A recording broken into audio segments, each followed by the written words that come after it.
Donc, pour cet exercice, tu vas devoir subdiviser ta figure en deux figures dont tu connais la formule d'air. Alors, je n'ai pas de latte pour travailler ici, hein, et pour pouvoir mesurer sur l'écran de mon iPad. Donc, je vais te montrer comment tu devais faire, comment tu devais procéder. Je rappelle, la calculatrice est autorisée en grandeur, hein. Il n'y a qu'en savoir calculer ou elle ne l'est pas. Donc, tu vas subdiviser ta figure en deux sous-figures. Un rectangle, tout simplement.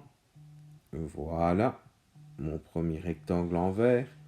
Je te rappelle, la formule d'air du rectangle, c'est longueur, c'est-à-dire le côté le plus long, fois la largeur, fois la largeur, c'est-à-dire le côté le plus petit. D'accord? Et tu auras une aire en centimètres carrés. Tu vois que la seconde figure est un triangle. Je te rappelle la formule d'air du triangle, base fois la hauteur, le tout divisé en deux.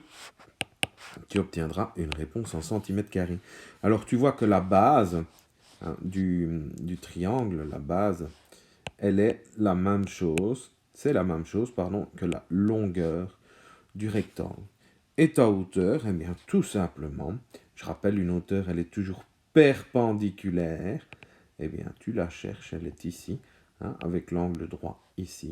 Ça, c'est ma hauteur qu'il te suffit de mesurer. Voilà, bisous, bisous.